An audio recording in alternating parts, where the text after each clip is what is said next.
Good morning, नमस्कार दोस्तों। स्वागत करते हैं आपके अपने चैनल टारगेट विथ स्टडी पर। सो फ्रेंड्स, आज का जो सेशन है वो क्या है? Earth movement. क्या अर्थ मूवमेंट? जैसे कि अर्थ किस तरह से मूव करती है, अर्थात अर्थ मतलब कैसे कि ड्रिफ्ट करती है या फिर मूवमेंट करती है। अर्थ के जो मूवमेंट है उसके बारे में मतलब कि डिस्कस करने वाले हैं। जैसे कि थंबनेल से ही पता चल रहा है कि ये इधर, ये इधर, ये इधर, ये इधर, ठीक है। ऐसे ये ड्रिफ्ट बन रहा है। यही सब आज देखने वाले हैं कि ये सब बन कैसा रहा। मतलब कि जो हमारा अर्थ है, अर्थात अर्थ की जो लेयर है वो मूव कैसे कर रही, वही आज पढ़ना है। और वो पढ़ना कैसे है? बेसिक कॉन्सेप्ट के साथ, अर्थात फुल एकदम नॉर्मल, एकदम फंडामेंटल से पढ़ने वाले हैं, ठीक है। तो सेशन स्टार्ट करने से पहले डेली का हम मोटिव देखते हैं। तो आज का जो मोटिव है वो क्या है वो देखते हैं। तो आज का जो मोटिव है वो डॉक्टर एपीजे अब्दुल कलाम ने कहा था। क्या कहा था? कि you can not change your future, अर्थात आप अपना फ्यूचर बेसिकली आप अपना फ्यूचर चेंज नहीं कर सकते। हाँ ठीक है, मान लिए कि आप अपना फ्यूचर चेंज नहीं कर सकते, but you can change your habit, लेकिन आप अपनी आदतों को ज़रूर चेंज कर सकते हैं। And surely your habit will change your future. मतलब कि वास्तविकता यही है, मतलब वास्तव में यही है कि आप अपने फ्यूचर को चेंज नहीं कर सकते। हाँ ठीक है, मान लिया कि हाँ हम अपने फ्यूचर को चेंज नहीं कर सकते, लेकिन हम अपनी आदतों को तो चेंज कर सकते हैं ना। हाँ, हम अपनी आदतों को चेंज कर सकते हैं। और हमारी आदतें श्योर है कि हमारे जो फ्यूचर है वो चेंज ज़रूर कर देंगी। ये किसने कहा था? ये एपीजे अब्दुल कलाम ने कहा था। और ये उन्हीं की मतलब लाइन्स हैं जो मैंने आज के मोटिव में रखे हैं। ओके। और एपीजे अब्दुल कलाम हमारे पूर्व राष्ट्रपति थे, ये सबको पता है। तो guys, without without further delay we will going to our session क्या है? अर्थ मूवमेंट, ठीक है। Earth movement. तो गाइज, अर्थ मूवमेंट पढ़ने से पहले हमारे पास एक स्लाइड है, हम उस स्लाइड को देख लेते हैं। अगर आप इस स्लाइड को समझ गए ना तो आपको बिल्कुल मतलब कि बेसिकली ये समझ लीजिए कि अर्थ पे लगने वाले फोर्स मैंने कल बताया था कि कौन कौन से फोर्स लगते हैं। बाहर से लगते हैं, ऐसे जो पत्थर फेंके थे ना, ये बाहर से लग रहे थे, और एक अंदर से। उन्हीं फोर्सेस के बारे में आज हम डिस्कस करने वाले हैं। ओके। तो उसी मतलब बेसिकली उन दो फोर्स की वजह से क्या होता है, हमारी अर्थ मूव करती है। तो उसी का मतलब उसी वजह से आज का टॉपिक नेम है वो क्या है? Earth movement. ओके। और बेसिकली पढ़ने क्या वाले हैं? फोर्सेस के बारे में। ओके। तो देखते हैं अर्थ की मूवमेंट क्या है, ठीक है। ये अर्थ मूवमेंट, अर्थ मूवमेंट कैसे करती है? दो फोर्सेस की से। कौन कौन से? Endogenetic force and exogenetic force. अर्थात इसे क्या कहते हैं? इसे कहते हैं आंतरिक बल, और इसे क्या कहते हैं? बाह्य बल। एंडो अर्थात इनर, और एक्सो अर्थात बाह्य। जेनेटिक अर्थात ओरिजिन, अर्थात अंदर से ओरिजिन। एंडो प्लस जेनेटिक अर्थात इनर प्लस ओरिजिन, अर्थात अंदर से ओरिजिन। एक्सो जेनेटिक अर्थात exo plus genetic is equal to exo मतलब बाहर, और जेनेटिक मतलब ओरिजिन। इतनी बात समझ आई? हाँ। हमारा जो ये एंडोजेनेटिक है, ये है एंडो, ये दो वर्ड से मिलकर बना है। कौन कौन सा? Endo plus genetic. Endo plus genetic. Endo का अर्थ क्या होता है? इनर अर्थात अंदर, अर्थात आंतरिक, ठीक है। एंडो अर्थात इनर। और हमारा जो एक्सो है और जेनेटिक, इसका क्या अर्थ है? इसका अर्थ होता है ओरिजिन। अर्थात हम कह सकते हैं कि जो पृथ्वी मतलब कि जो अंदर से कोई भी बल हो, कहीं से भी हो, अगर वो कहीं अंदर से हो रहा तो उसे क्या कहते हैं? एंडोजेनेटिक, अर्थात अंदर से उत्पन्न हुआ बल, ठीक है। Endogenetic force. अब वही क्या है कि जो हमारा एक्सोजेनेटिक है, क्या? एक्सोजेनेटिक,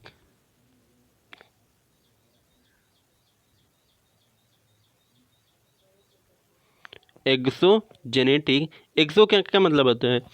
ब्रेकअप होता है तो वो छोड़ के चली जाते हैं, अर्थात वो बाहर मतलब कि छोड़ देती है, तो उन्हें छोड़ के बाहर चली जाती है ना, उनकी लाइफ से बाहर। तो क्या कहते हैं उसे? एक्स, याद है, समझ आई? वही है यहाँ पे लिया गया। जैसे कि दो लवर्स होते हैं, उनके बीच ब्रेकअप हुआ, ठीक है, ब्रेकअप हो गया, तो वो उनकी लाइफ से मतलब उन दोनों एक दूसरे की लाइफ से बिल्कुल अलग दूर चले जाते हैं, मतलब एक दूसरे की लाइफ से बिल्कुल निकल जाते हैं। तो वही क्या है, क्या कहते हैं उसे, एक्स, अर्थात निकल गया, मतलब बाहर से मतलब बाहर निकल गया। हुआ क्या, एक्सो अर्थात बाह्य, ठीक है, और जेनेटिक अर्थात बाहर से उत्पन्न हुआ, ठीक है, मतलब एक्सोजेनेटिक अर्थात बाहर से उत्पन्न हुआ, क्या है, एक्सोजेनेटिक, ठीक है। चलिए, इतनी बात समझ आई? क्या क्या मतलब क्या मैंने बताया, सिर्फ अभी इतना बताया कि जो एक्सोजेनेटिक है ये एंडोजेनेटिक एंड एक्सोजेनेटिक, आज हम मतलब कि सिर्फ इसी दो चीज़ों के बारे में मैंने अभी बताया है, ठीक है। चलिए इसके आगे चलते हैं। आगे क्या है, एंडोजेनेटिक दो पार्ट में डिवाइड होता है। दो एंडोजेनेटिक जो फोर्स लगता है वो दो तरीक़ों से लगता है। कैसे, एक तो डायस्ट्रोफिज्म अर्थात धीरे धीरे बल, मतलब कि अर्थात स्लो एक्टिंग फोर्स। अभी मैंने स्लाइड रखी है, मतलब कि पूरा कंटेंट रख दिया है ये पूरा, लेकिन अभी इस स्लाइड को समझना ज़रूरी है। अगर ये स्लाइड दिमाग में छप गया ना, तो उस स्लाइड की ज़रूरत नहीं पड़ेगी आपको, सिर्फ यहीं से आप मतलब कि पूरा का पूरा गेन कर सकते हैं, ठीक है। तो मैं कोशिश कर रहा कि यहाँ से आपको समझाने की, वो तो स्लाइड मैंने रखी है, वो आपको पढ़ा ही दूंगा, लेकिन ये जो है, ये स्लाइड जो है, ये स्लाइड अगर समझ में आ गई ना, तो मतलब कि उस स्लाइड की ज़रूरत नहीं पड़ेगी। इसीलिए कोशिश कर रहा है कि इस यहाँ से समझाने की, ठीक है। मैंने दो स्लाइड रखी हैं, पहली दोनों फोर्स के बारे में, और सेकंड एंडोजेनेटिक, अर्थात आज हम क्या पढ़ने वाले हैं, एंडोजेनेटिक। एंडोजेनेटिक के पढ़ने के बाद क्या पढ़ेंगे, तब जाके कहीं एक्सोजेनेटिक पढ़ेंगे। बेसिकली ये यूपीएससी के मेंस के लेवल का क्वेश्चन टॉपिक है, यूपीएससी के मेंस लेवल का टॉपिक है ये, ठीक है। एक्सोजेनेटिक वाला पार्ट जो है हमारा, ये यूपीएससी के मेंस लेवल का टॉपिक है, ध्यान रखिएगा इस बात को, ठीक है। तो मैंने क्या क्या पढ़ा, एंडोजेनेटिक और एक्सोजेनेटिक।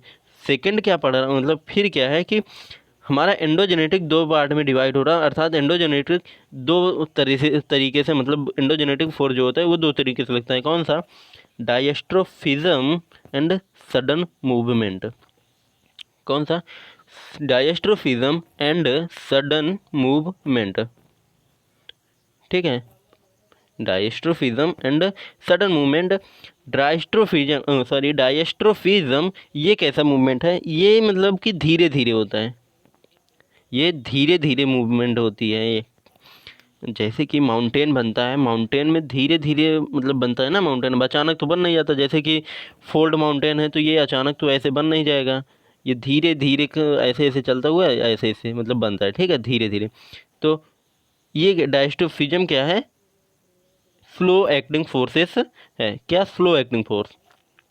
और सडन, सडन क्या है, ये अचानक बल है। सडन मूवमेंट मतलब अचानक, अचानक हो जाता है, ठीक है।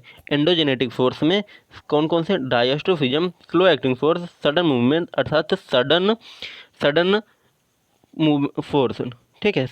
अब देखो सडन फोर्सेस में क्या है, सडन फोर्सेस में दो तरीके के होते हैं, दो तरीके मतलब कि दो चीज़ें होती हैं। कौन कौन सी, सडन अर्थक्वेक और वोल्केनो, ये दोनों क्या होते हैं, अचानक आते हैं। हाँ मतलब कि चल अर्थक्वेक की जो संभावना है वो मतलब बहुत बहुत पहले से बनती रहती है, लेकिन आता तो अचानक ही है ना। तो वही यहाँ भी है कि जो हमारा अर्थक्वेक और वोल्केनो है वो अचानक आता है, ठीक है। लेकिन जो हमारा डायस्ट्रोफिज्म है अर्थात स्लो एक्टिंग फोर्सेस, ये धीरे धीरे होता है। इससे क्या होता है, एपीरोजेनेटिक और कॉन्टिनेंट फॉर्मिंग, और दूसरा ऑर्गेनिक और माउंटेन बिल्डिंग, ठीक है। एपीरो क्या है, एपीरो जेनेटिक अर्थात एपीरोजेनेटिक क्या है, एपीरो इज इक्वल टू क्या होता है, एपीरो होता है कॉन्टिनेंट। एपीरो मतलब कॉन्टिनेंट, और जेनेटिक का मतलब अभी बताया क्या, ओरिजिन। अर्थात इससे क्या होता है, कॉन्टिनेंट की उत्पत्ति अर्थात कॉन्टिनेंट फॉर्मिंग होती है।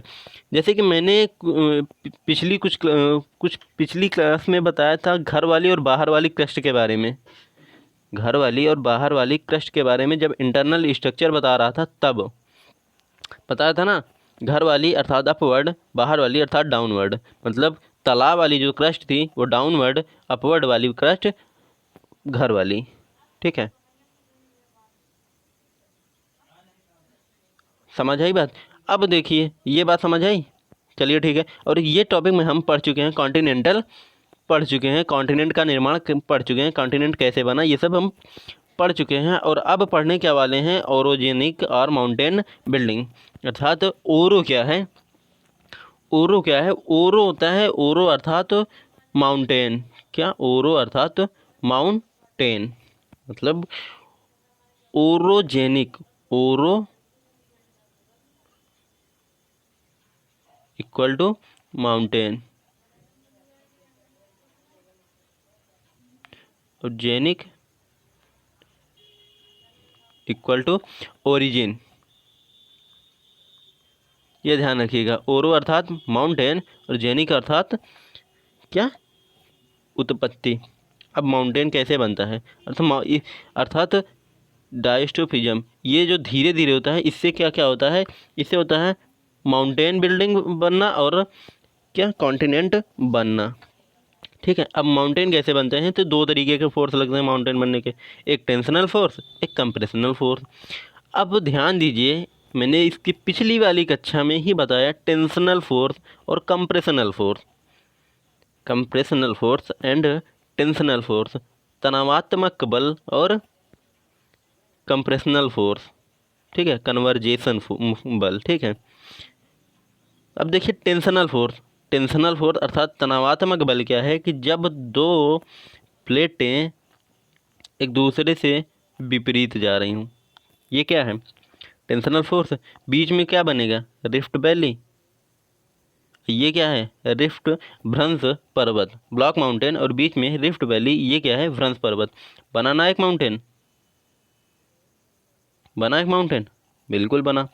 ठीक है, यही क्या है, यही क्या बताने की कोशिश कर रहा है, जो टेंशनल फोर्स होता है उससे क्या बनता है, टेंशनल फोर्स से फॉल्टिंग बनती आती है, दो प्लेटों में फॉल्टिंग आती है। कल मैंने एक स्टोरी बताई थी, पास आओ क्लोजअप का ऐड वाला, ध्यान दीजिए, वो याद कीजिए वो स्टोरी क्या थी। क्लोजअप का ऐड जब देखे होता है कि तो क्या था, पास आओ पास आओ, और क्या हुआ, सीधे डाइवर्जेंट, क्या, दूर जाओ दूर जाओ, यही हुआ था, पास आओ कंप्रेशनल और दूर जाओ डाइवर्जेंट। अर्थात क्लोजअप का ऐड चल रहा था, पास आए, फिर क्या हो गया, डाइवर्जेंट। ठीक है, अब जो पास आए अगर वो सक्सेस हो गया, पास आए और सक्सेस हो गए तो क्या बनेगा, नया चीज़, और वो मिसाल कायम करते हैं और क्या बना देते हैं, सीधे सीधे माउंटेन।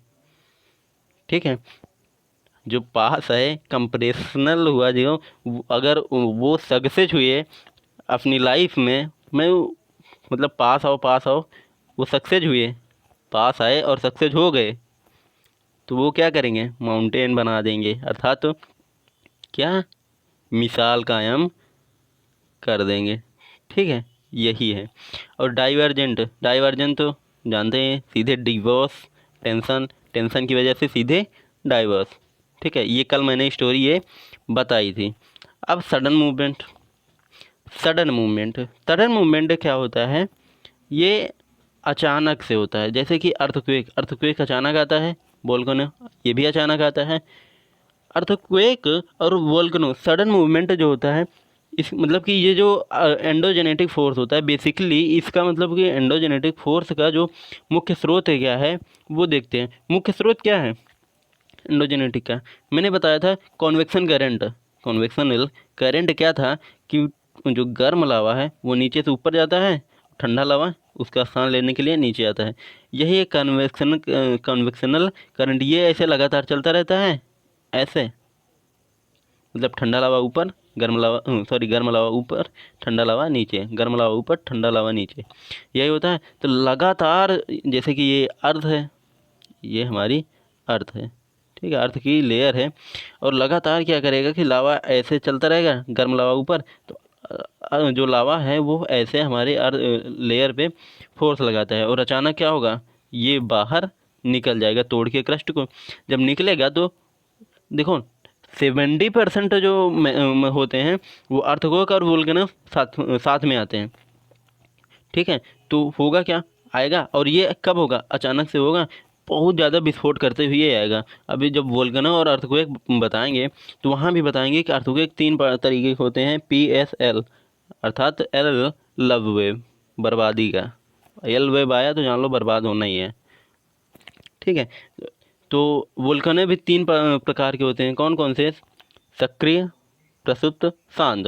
ठीक है, ये लेकिन ये अगला टॉपिक है, मतलब कि ये अर्थक्वेक और वोल्केनो जब डिटेल में पढ़ाएंगे तब वहाँ बताएंगे। अभी सिर्फ ये जान लीजिए कि सडन मूवमेंट से क्या होता है, अर्थक्वेक आता है और वोल्केनो। ठीक है, मैं क्या बता रहा था कि एंडोजेनेटिक फोर्स का जो स्रोत है वो क्या है, तो पहला स्रोत क्या, कन्वेक्शनल करंट, मतलब कन्वेक्शनल करंट अर्थात ठंडा लावा ऊपर गर्म लावा नीचे, सॉरी गर्म लावा ऊपर ठंडा लावा नीचे, गर्म लावा ऊपर ठंडा लावा नीचे, यही ऐसा चक्र चलता रहता है। इसे क्या कहते हैं, कन्वेक्शनल साइकिल अर्थात संवहन धारा, कन्वेक्शनल करंट अर्थात संवहन चक्र, साइकिल जो भी कह सकते हैं आप, यही चलता रहता है। ठीक है, कन्वेक्शनल साइकिल यही ऐसे।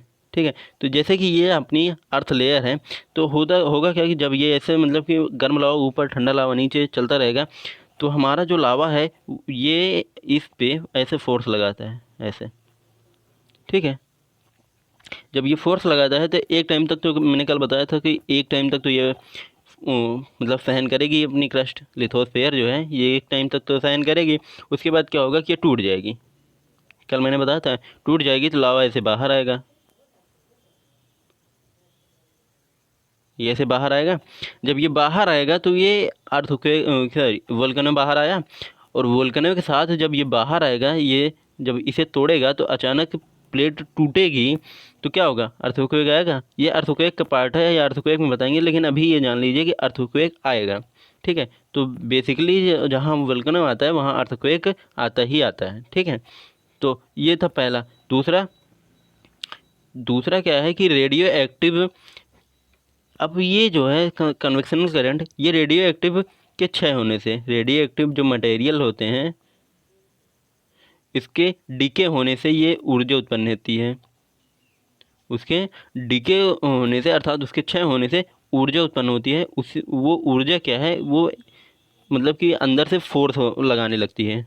ठीक है, ऊर्जा अंदर से फोर्स लगाने लगती है। तो एंडोजेनेटिक फोर्स का जो मतलब मेन काज है अर्थात मेन रीजन है वो क्या है, रेडियो एक्टिव का डीके होना, और हमारा जो कन्वेक्शनल करंट है उसकी वजह से क्या होता है, हमारा मतलब कि फोर्स लगता है। समझ आई। अब एक्सोजेनेटिक देखते हैं। मैंने एंडोजेनेटिक बताई, एंडोजेनेटिक मैंने बताया, क्या बताया कि अंदर से फोर्स लगना, मतलब कि अंदर से फोर्स, कहीं से अंदर से फोर्स की उत्पत्ति हो, तो उसे क्या कहते हैं, एंडोजेनेटिक फोर्स। ये कितने प्रकार के होते हैं, ये 2 टाइप के होते हैं, कौन कौन से, डायस्ट्रोफिज्म एंड सडन मूवमेंट, अर्थात slow acting force and sudden acting force. Diastrophism मैंने क्या पढ़ा, एपीरोजेनिक और कॉन्टिनेंट फॉर्मिक, एपीरो अर्थात कॉन्टिनेंट, ओरोजेनिक अर्थात ओरो इक्वल टू माउंटेन। ठीक है, इतनी बात मैंने पढ़ी। इपेरोजेनिक मैंने फिर क्या बताया कि घर वाली और बाहर वाली क्रस्ट, घर वाली क्रस्ट अर्थात कॉन्टिनेंट, बाहर वाली क्रस्ट अर्थात महाद्वीपीय क्रस्ट। ठीक है, ये बताया कॉन्टिनेंट के बारे में। ये अपवर्ड अर्थात घर वाली क्रस्ट, डाउनवर्ड अर्थात तालाब वाली क्रस्ट, नीचे है अपलिफ्टमेंट। अब क्रस्ट ऊपर की तरफ अपलिफ्ट करे, ऊपर की तरफ मूव करे तो उसे क्या कहते हैं, अपलिफ्ट अर्थात अपवर्ड। जब कोई डाउनवर्ड अर्थात नीचे की तरफ मूव करे तो उसे क्या कहते हैं, डाउनवर्ड। ठीक है, फिर मैंने क्या बताया, ओरोजेनेटिक माउंटेन अर्थात टेंशन कंप्रेशनल। मैंने कल बताया था कि पास आओ, जैसे जब पास आए तो हुआ क्या कि दोनों के बीच में कुछ तकरार हुई और हो गया क्या, डाइवोर्स। सीधे सीधे डाइवोर्स, ब्रेकअप की बात ही नहीं हुई, सीधे डाइवोर्स हो गया। तो डाइवोर्स हो गया तो ये इधर, ये इधर, जब ये इधर इधर फोर्स लगाए तो बीच में क्या आएगा, दरार, अर्थात टेंशनल से क्या होगा, बीच में दरार आती है। ठीक है, बीच में क्या होता है, मतलब कि टेंशन फोर्स के दोनों के बीच में दरार आती है, दो प्लेटों के बीच में दरार। क्यों? क्योंकि ये इधर फोर्स लगाएगा, ये इधर फोर्स लगाएगा, तो बीच में क्या आएगा, दरार ही तो आएगी। ठीक है, और कंप्रेशनल फोर्स, अर्थात ये इधर फोर्स लगाएगा, ये इधर फोर्स, मतलब पास आओ पास आओ। ठीक है, ये क्या होता है, कंप्रेशनल, कंप्रेस अर्थात प्रेस। ठीक है, तो इतनी बात समझ आई, मैंने इतना पढ़ा। उसके बाद फिर क्या पढ़ा कि सडन मूवमेंट क्या होता है। सडन मूवमेंट से अर्थक्वेक और वोल्केनो आते हैं।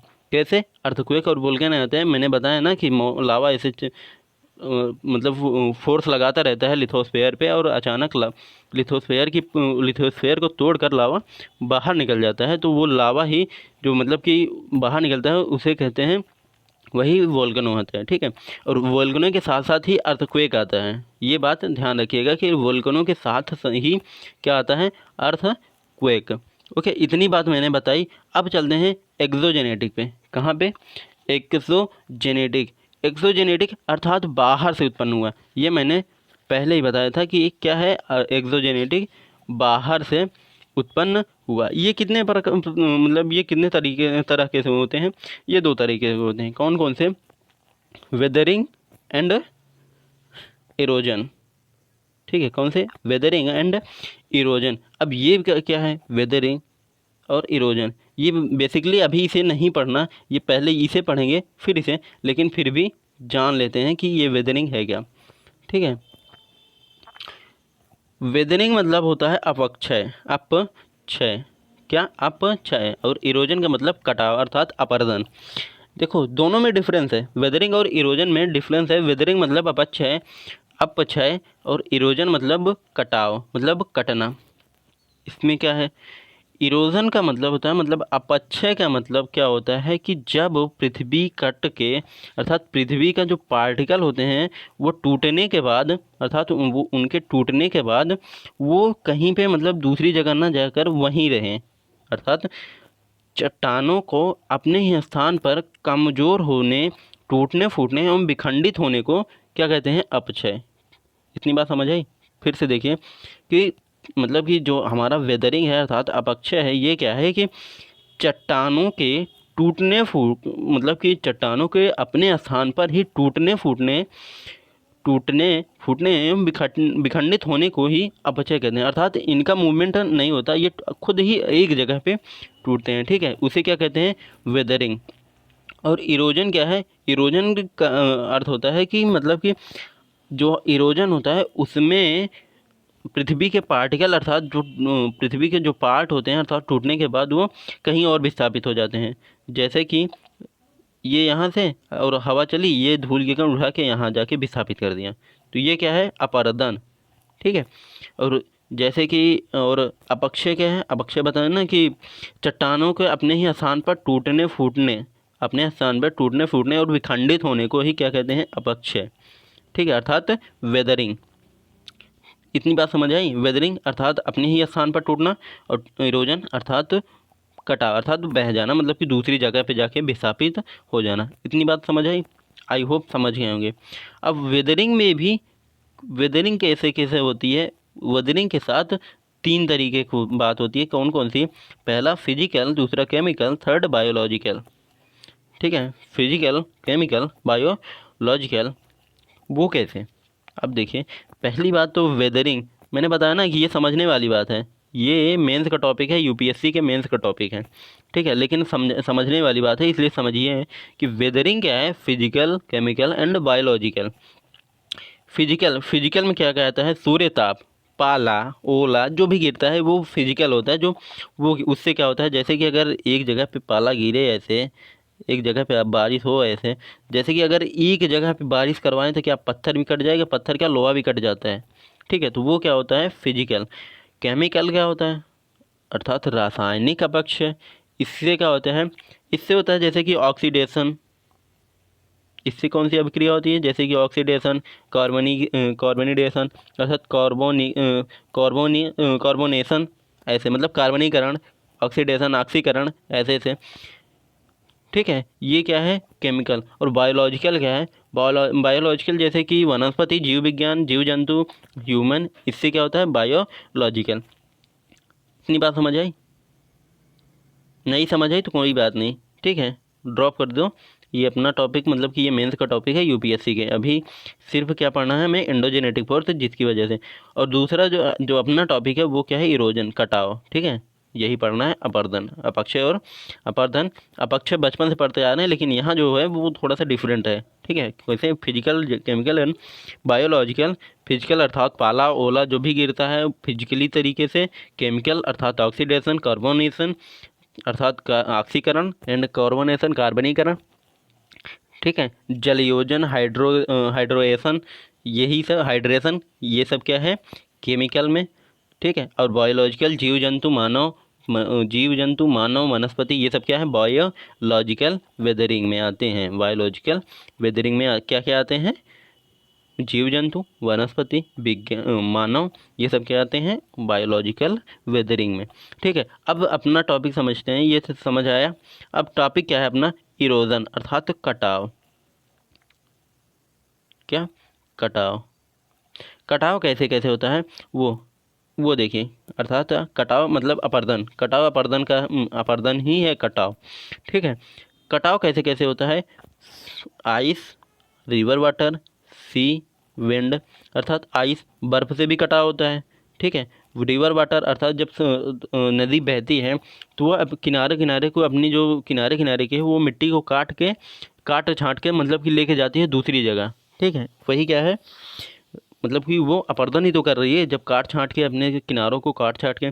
आपने देखा होगा कि जब कुछ टाइम बाद नदी को खुदाई होती है, नदी खुदवाई जाती है, क्योंकि वो नदी मतलब कि नदी में क्या हो गया रहता है, नदी में मतलब कि अपर्दन मतलब कि नदी की जो पानी है वो क्या धीरे धीरे मिट्टी को काट छाँट के ला के जमा करती रहती है, जिससे कि नदी हमारी वो भट जाती है। अर्थात मतलब कि उसमें जो कटाव होता है वो मतलब कि नदी हमारी जो उथली हो जाती है, गहरी से उथली हो जाती है। किस वजह से, इसी की वजह से कि वो हमारी मतलब कि जो अपर्दन करती है वो मिट्टी ले आके जमा कर देती है, जिसकी वजह से गहरी से उथली हो जाती है। इसलिए नदी का क्या होता है, खुदाई हो जाती है, दोबारा खुदाई करवाते हैं, ठीक है। यही क्या है हमारा, ये रिवर वाटर से समझे। और समुद्र से होता ही है, कब कैसे, जब समुद्री मतलब कि जब जो सुनामी आती है तब होता है ना, आएगा सुनामी ऐसे काट छाँट के लेके चला जाएगा, आएगा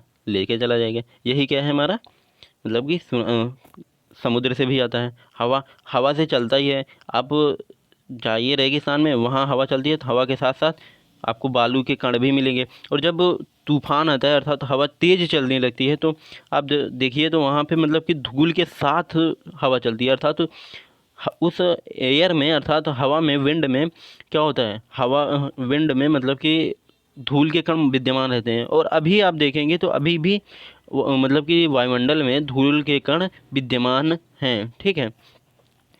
और क्या है, अंडरग्राउंड वाटर, अंडरग्राउंड वाटर से भी होता है, अंडरग्राउंड वाटर से भी होता है, ठीक है। तो इतनी बात समझ आई। मैंने क्या बताया कि अर्थ का जो मूवमेंट होता है वो दो तरीके के फोर्सेस से होता है। कौन कौन से, एंडोजेनेटिक एंड एक्सोजेनेटिक, ठीक है। कौन कौन से, एंडोजेनेटिक एंड एक्सोजेनेटिक। मैंने एंडोजेनेटिक क्या बताया, जो अंदर से, पृथ्वी के अंदर से उत्पन्न हुआ हो वो क्या है एंडोजेनेटिक। और एक्सोजेनेटिक क्या है, जो पृथ्वी के बाहर से उत्पन्न हुआ हो, ठीक है। इतनी बात समझ आई। फिर मैंने क्या बताया, diastrophism and sudden movement. Endogenetic के दो पार्ट हैं, कौन कौन से, diastrophism slow acting force and sudden acting force, ठीक है। सडन एक्टिव फोर्स क्या है, इससे क्या आता है अर्थक्वेक और वोल्केनो। और डायस्ट्रोफिज्म, ये इसके दो पार्ट हैं, इससे क्या क्या होता है, continent forming and mountain building. Continent forming, जब अपलिफ्ट मतलब कि अपलिफ्ट मूवमेंट करे, हमारी कॉन्टिनेंट अपलिफ्ट मूवमेंट करे तो उसे क्या कहते हैं अपवर्ड। और डाउन मतलब कि जब नीचे की तरफ मूवमेंट करे तो उसे क्या कहते हैं डाउनवर्ड। फिर मैंने बताया कि वो जो हमारी माउंटेन होती है वो दो तरीके से बनती है, कौन कौन सी, टेंशनल एंड कंप्रेशनल फोर्स की वजह से। टेंशनल फोर्स की वजह से क्या होता है फॉल्टिंग, और कंप्रेशनल फोर्स की वजह से फोल्डिंग, ठीक है। फोल्डिंग अर्थात जब दो बल ऐसे लगेंगे ऐसे, तो ये जैसे कि ये P है, ये P1 है, ये P1 या P2, जब ये दो बल लगेंगे तो जो डेंसर वाली पार्ट होगी वो नीचे ऐसे धंस जाएगी और जो मतलब कि लाइटर वाला पार्ट होगा वो ऐसे उठ जाएगा। ठीक है, तो वही क्या है, कंप्रेशनल फोर्स। मैंने एग्जांपल में बताया भी था, कौन सी एग्जांपल में, पास आओ क्लोज जब का ऐड एंड दूर जाओ सीधे डाइवर्स। ठीक है, तो ये दोनों यहाँ है। अब वेदरिंग अपक्ष बताया ना, चट्टानों के अपने ही फूटने और विखंडित होने को ही क्या कहते हैं, अपक्ष। मतलब कि ये कहीं बाहर दूर नहीं जाएंगे। वो कैसे क्या क्या होता है, physical, chemical and biological. Physical, ओला, सूर्यताप, पाला, ये सब, वर्षा, रेनफॉल, ये सब होता है, वर्षा रेनफॉल ये सब होता है। और सेकंड क्या है, केमिकल, मतलब कि ऑक्सीकरण, कार्बनीकरण, जलयोजन, ये सब किसे होता है, केमिकल में। ठीक है, और बायोलॉजिकल, बायोलॉजिकल अर्थात जीव जंतु, मानव, वनस्पति, इस ये सब क्या हैं, बायोलॉजिकल के स्रोत हैं, बायोलॉजिकल वेदरिंग के स्रोत हैं। ठीक है, अब इरोजन अर्थात कटाव, अपरदन, क्या, इरोजन अर्थात कटाव, अपरदन, क्या क्या किससे किससे होता है, ice, river water, sea, wind and underground water. ठीक है, इतनी बात समझ आई। अब चलते हैं अपने आगे की तरफ, मतलब अब आगे की तरफ मूव करते हैं हम। अभी तो मैंने अर्थ को मूव करवा दिया, अब खुद मूव करते हैं। ठीक है, ये रहा अर्थ मूवमेंट। ठीक है, अब देखो एंडोजेनेटिक फोर्स, क्या, एंडोजेनेटिक फोर्स क्या क्या, slow movement diastrophism, sudden movement बताया ना। अब इससे क्या आता है, vertical, horizontal, vertical, horizontal. Vertical में क्या होता है, कॉन्टिनेंटल अर्थात एपिरोजेनिक बताया ना, वर्टिकल, ये वर्टिकल अर्थात ये जब ऊपर से नीचे या नीचे से ऊपर। ठीक है, अपवर्ड, डाउनवर्ड बताया से, ये सब हमने पहले ही बता दिया। ठीक है, अब हॉरिजेंटल, हॉरिजेंटल अर्थात ये चाहे इधर होगा ना। तो एग्जाम्पल, फोल्ड माउंटेन कौन से, कंप्रेशनल फोर्स की वजह से बताया ऊपर। टेंशनल फोर्स, फॉल्ट माउंटेन ऊपर बता दिया, सबको बना के समझा के अच्छे से। ठीक है, ये पास आओ, ये दो सीधे डाइवोर्स हो गया। ठीक है, तो इतनी बातें हमने समझ ली हैं, इतनी बातें हम समझ चुके हैं। ओके, आई होप आपको समझ आ गया होगा। अब चलते हैं ये एंडोजेनेटिक फोर्स, एंडोजेनेटिक फोर्स क्या बताया, आंतरिक बल पृथ्वी के अंदर से उत्पन्न होता है, आंतरिक बल पृथ्वी के अंदर से उत्पन्न होता है। ये मैंने जब स्लाइड पे थे तभी मैंने बता दिया कि एंडोजेनेटिक अर्थात inner origin, endo plus genetic अर्थात इनर प्लस क्या, ओरिजिन अर्थात अंदर से उत्पन्न फोर्स। ये बात मैंने स्लाइड में ही बता चुका हूँ, ये बात मैं स्लाइड में ही बता चुका हूँ। देन इस बल से नया स्थलमंडल का निर्माण होता है। ऑफ कोर्स निर्माण होता है, कैसे, माउंटेन बन रहा, स्थलमंडल बनेगा, कॉन्टिनेंट, नई कॉन्टिनेंट बन रही, उससे भी बनेगा, अर्थक्वेक आएगा, वोल्केनो आएगा तो लावा निकलेगा, तो ये भी तो एक वो बनाएगा, ये भी तो एक नया स्थलमंडल बनाएगा। हाँ, तो इससे हम सहमत हैं कि इस बल से नए स्थलमंडल का निर्माण होता है।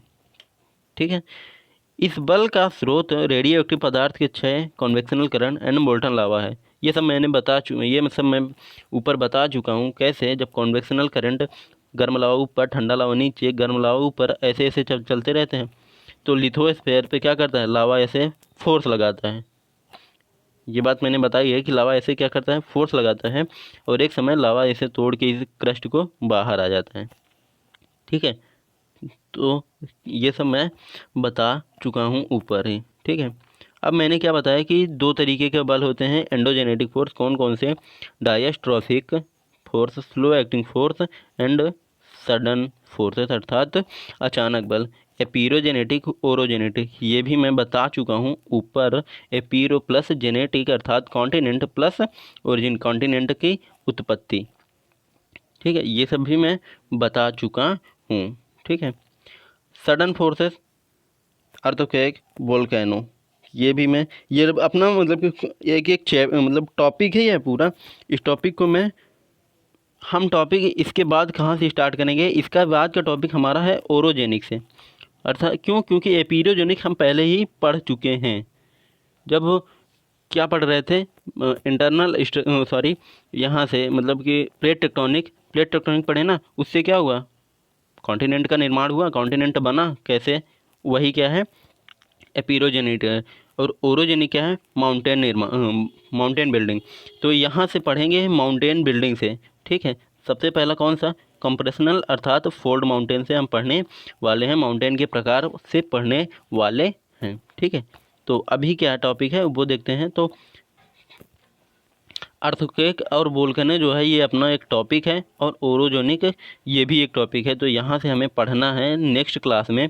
अभी क्या पढ़ रहे हैं वो देख लेते हैं। तो वो क्या है, ओरोजेनेटिक अर्थात माउंटेन बिल्डिंग सडन फोर्सेस अर्थात अचानक लगने वाले पर। तो अचानक क्या होता है, अर्थक्वेक आता है। जब अचानक से फोर्स लगता है तो क्या होता है, अचानक से क्या आता है, अर्थक्वेक और वोल्केनो आता है। और ये हमेशा यह ध्यान रखिएगा कि ये है मैक्सिमम टाइम ये दोनों साथ में, ये दोनों एक्टिविटी साथ में होती हैं, अर्थात वोल्केनो के साथ अर्थक्वेक आता ही आता है, ठीक है। ये बात ध्यान रखिएगा कि वोल्केनो के साथ अर्थक्वेक आता ही आता है। अब एपिरोजेनेटिक फोर्स, ये देखिए, ये देखिए लिखा है epeirogenetic force, epeiros plus genesis, epeiros equal to continent, genesis equal to origin. अर्थात तो क्या, महाद्वीप की उत्पत्ति। ये बात यहाँ से मैंने समझा दी है, ठीक है। ऊपर भी मैंने समझाया और यहाँ भी मैं समझा दे रहा हूँ। यहाँ मैंने लिख दिया है कि epeiros plus genesis, epeiros equal to continent, genesis equal to origin, okay. अब ये देखिए, ये कैसे, मतलब कि अपना जो क्या एपिरोस है ये अपवर्ड कि और डाउनवर्ड, ये दो तरीके से। ये वर्टिकल जब फोर्स लगता है तो क्या होता है, वर्टिकल जब फोर्स लगता है तो अपवर्ड होता है और डाउनवर्ड होता है। मतलब कि जब वर्टिकल फोर्स लगेगा तो ये ऐसे लगेगा, तो ये क्या होगा, अपवर्ड एंड डाउनवर्ड। दूसरा क्या है अपने पास, दूसरा है ओरोजेनिक फोर्स। क्या, ओरोजेनिक फोर्स, ओरोजेनेटिक फोर्स अर्थात ओरोजेनिक फोर्स क्या है, ओरो प्लस जेनेसिस। ओरो ये सब मैं ऊपर बता चुका हूँ, जब स्लाइड पे था तभी मैंने बता दिया। ओरो प्लस जेनेसिस, ओरो क्या है, माउंटेन बिल्डिंग, ठीक है। ये सब मैं ऊपर से बता चुका हूँ, लेकिन फिर से बता रहा ताकि आपको समझने में कन्फ्यूजन ना हो, ठीक है। और आप अगर मतलब कि जब पीडीएफ डाउनलोड करें तो आपको प्रॉब्लम ना हो कि आप दोबारा मतलब कि दोबारा कंफ्यूज हो जाएं, ठीक है। तो इसलिए मैंने इसे लिख दिया है, ठीक है। ओरो माउंटेन जेनेसिस ओरिजिन अर्थात माउंटेन की माउंटेन बिल्डिंग ओरो जेनेसिस, ठीक है। देन अब जो हमारा ओरोजेनेसिस है, ओरोजेनेसिस वो भी दो तरीके के फोर्स लगाता है। कौन कौन से, tensional force and compressional force, ठीक है। ओरोजेनेसिस भी दो प्रकार के फोर्स लगाता है। कौन कौन से, कंप्रेशनल फोर्स और टेंशनल फोर्स। क्या मतलब कि ये क्या है, जब मतलब कि जब दो प्लेटें पास पास आएँ अर्थात क्लोजअप का जब ऐड चलने लगे तब क्या होगा, कंप्रेशनल फोर्स। अब जब भाई जब ये दोनों पास आएंगे तो ये ज़्यादा देर देर तक रहते नहीं, मतलब कि ज़्यादा दिन तक इनका पास पास रहना चलता नहीं। होता क्या है कि भैया ब्रेकअप की बात ही छोड़ो, सीधे डिवोर्स हो जाता है।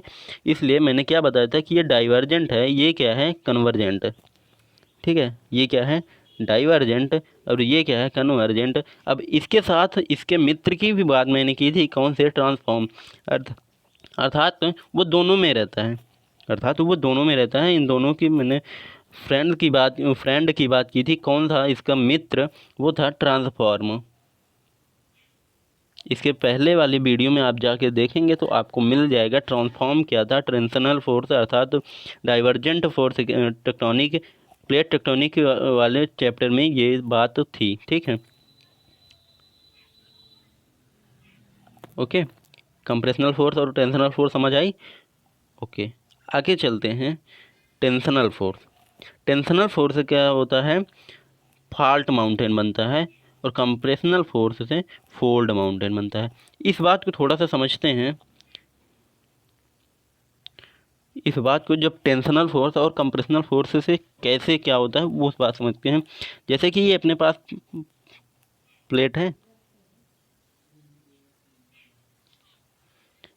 ये जैसे कि अपने पास प्लेट है। अब इस पे टेंशनल फोर्स अर्थात दोनों की तरफ से ऐसे फोर्स लग रहा, ठीक है, टेंशनल फोर्स लग रहा। होगा क्या कि जो दो विपरीत बल लग रहे हैं अर्थात डाइवर्जेंट टेक्टोनिक वाली बात याद आई। हाँ, दो विपरीत बल लग रहे हैं। चलिए ठीक है, जब ये इधर खींच रहा, ये इधर खींच रहा, मतलब कि विपरीत दिशा में खींच रहे हैं, तो होगा क्या कि आधा पार्ट इस जिसकी तरफ ज़्यादा होगा, ज़्यादा फोर्स होगा वो खींच लेगा, और जिसकी तरफ कम होगा वो कम खींच पाएगा। तो होगा क्या कि मैंने मान के चल रहा हूँ दोनों तरफ से इक्वल फोर्स लग रहा, तो होगा क्या कि ये बीच में ऐसे दरार आएगी, ऐसे दरार आएगी। तो इस दरार को क्या कहते हैं? फॉल्ट। क्या इस दरार को क्या कहते हैं? फॉल्ट, ठीक है। और ये फिर जब दरार आएगी तो बीच वाला पार्ट जो है ये कुछ ऐसा बनेगा,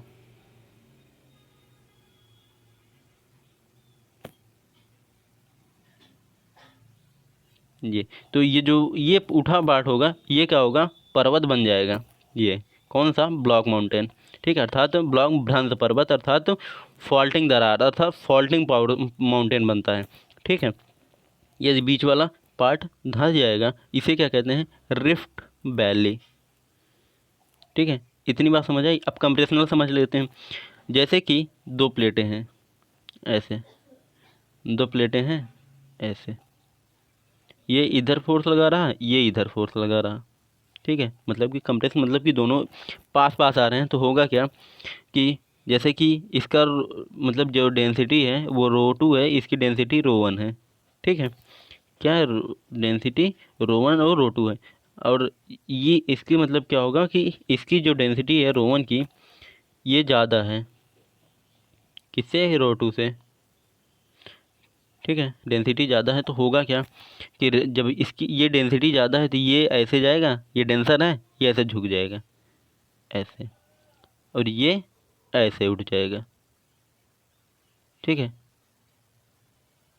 यही होगा, यही क्या है अपना, यही क्या है? Compressional force. अर्थात इससे कंप्रेशनल फोर्स से क्या बनता है? कंप्रेशनल फोर्स से बनता है फोल्ड माउंटेन। क्या?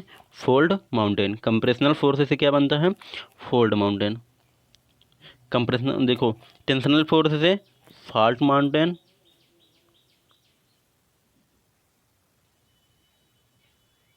और क्या कंप्रेशनल फोर्स से फोल्ड माउंटेन। इतनी बात समझ आई? मैंने क्या पढ़ा? एंडोजेनेटिक फोर्स के बारे में जान ले। कौन एंडोजेनेटिक फोर्स क्या क्या है? डायस्ट्रोफिज्म एंड सडन मूवमेंट, ठीक है। Diastrophism and sudden movement. Diastrophism जो होता है वो क्या होता है? एपीरोजेनेटिक एंड ओरोजेनेटिक। एपीरोजेनेटिक क्या होता है? Upward and downward, upward lift and downward lift. और ओरोजेनेटिक अर्थात tensional force and compressional force. इतनी बात समझ आई? फिर मैंने क्या बताया? सडन फोर्स से क्या होता है? अर्थक्वेक आता है एंड वोल्केनो आता है, ठीक है। फिर मैंने एक्सोजेनेटिक में क्या बताया कि दो तरीके के फोर्स लगते हैं। कौन? दो तरीके के होते हैं, एक अपक्षय, दूसरा अपर्दन, अर्थात अपक्षय एंड अपर्दन कटाव, ठीक है। वेदरिंग एंड इरोजन, ठीक है। वेदरिंग से फिजिकल, केमिकल, बायोलॉजिकल ये बताया, और इरोजन से ice, ground water, river water, sea, wind, ये सब मैंने बता दिया, ठीक है। आई होप आपको सेशन अच्छा लगा। और अब कल का जो टॉपिक होगा वो इसके आगे का टॉपिक होगा, वो टॉपिक होगा माउंटेन से। क्यों? क्योंकि मैंने कॉन्टिनेंटल पढ़ा चुका हूँ, मैं कॉन्टिनेंट बता चुका हूँ, कॉन्टिनेंट कैसे बना है वो मैं बता चुका हूँ, ठीक है। और अब क्या पढ़ने वाले हैं? अब पढ़ने वाले हैं माउंटेन के बारे में, अर्थात ओरोजेनेटिक फोर्स। ओरोजेनेटिक फोर्स पढ़ने वाले हैं, टेंशनल एंड कंप्रेशनल। तो thank you so much for watching and जय हिंद, बाय बाय। मिलते हैं नेक्स्ट वीडियो में। Thank you so much.